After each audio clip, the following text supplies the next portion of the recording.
আছে। আমরা সারা বাংলাদেশে কোন খুনিকে প্রকাশ্যে যাতে আমরা ঘুরে ঘুরে দেখতে না দেখি। আমরা এখানে প্রশাসনের লোক আছে, আপনাদেরকে যেন বলে দিতে না হয় এইটা আওয়ামী লীগ, এটা যুবলীগ, এটা খুনি, কথা একটাই। এই বিচারের দাবিতে আজকে আমাদের বিক্ষোভ মিছিল হবে।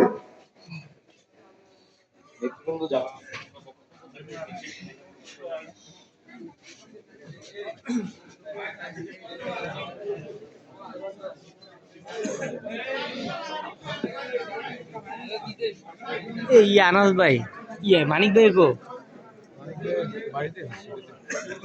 নারায়ণপুর বিলে মানিক ভাই আমার কইল। হ্যাঁ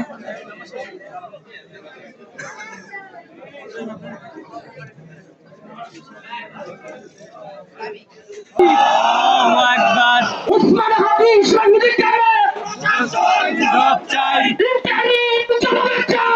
ওসমান হাদি শহীদ কেন? প্রশাসন জবাব চাই। ওসমান হাদি শহীদ কেন? বিদায় যেতে দেব না। ডাইরেক্ট অ্যাকশন, ডাইরেক্ট অ্যাকশন তুলে নেব আমরা চামড়া।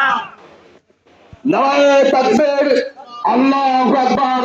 বিপ্লবী জনতা, আপনাদের সামনে সংক্ষিপ্ত মিছিল পূর্ববর্তী সংক্ষিপ্ত বক্তব্য নিয়ে আসছেন মতলব বাজার মসজিদের প্রেস ইমাম জনাব ফরিদ সাহেব, গোলাম সারা ফরিদি সাহেব।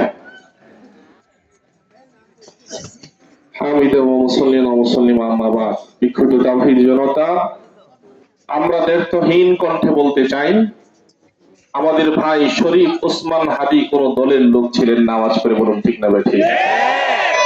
ওসমান হাদি দেশের সম্পদ, ওসমান হাদি দেশের বুলেট, ওসমান হাদি দেশের মাথা।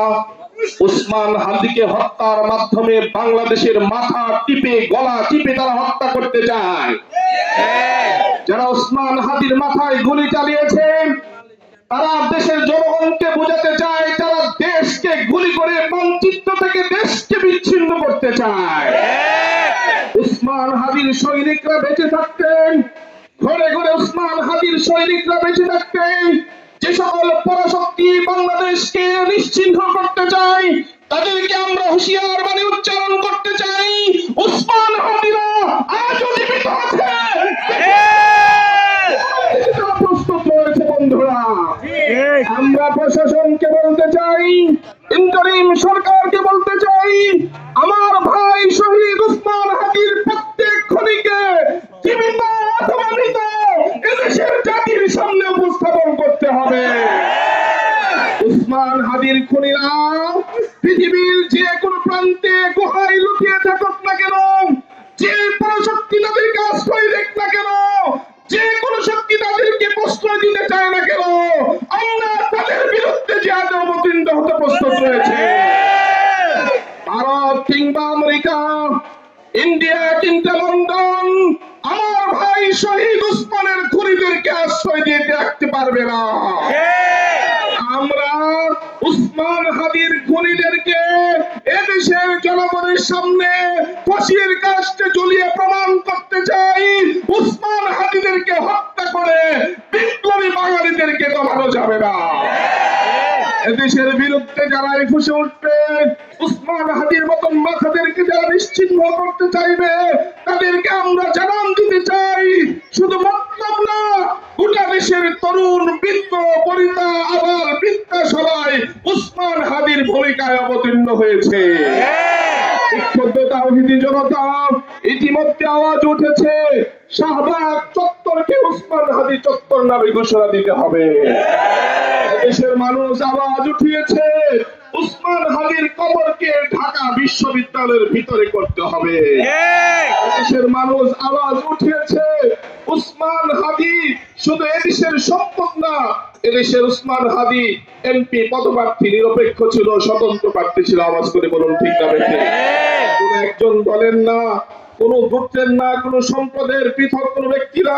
এই ওসমান হাদি এদেশের সম্পদ ছিল, এদেশের মাটিতে স্বতন্ত্র প্রার্থী হয়েও নির্বাচনের ভূমিকায় অবতীর্ণ হয়ে তারা নিরাপদ না। আওয়াজ করে বলুন ঠিক না বেঠিক? অতএব আমরা ইন্টারিম সরকারকে জানান দিতে চাই, এই হত্যা, এই খুন প্রমাণ করে আগামী 12ই ফেব্রুয়ারি নির্বাচন এদেশের মানুষের জন্য নিরাপদ না।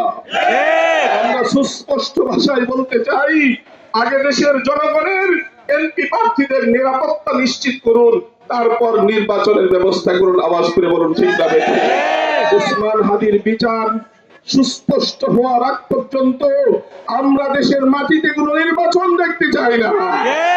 আমরা চাই আগে আমার ভাইয়ের রক্তের বদলা নেব, তারপর এদেশের জনগণ ফয়সালা করবে নির্বাচনের বিষয়ে। আওয়াজ করে বলুন ঠিক না বেঠিক? মোহতারাম হাজিরিন, এখন ইনশাআল্লাহ আমাদের বিক্ষোভ মিছিল শুরু হবে, এরপর দোয়ার মাধ্যমে শেষ হবে ইনশাআল্লাহ।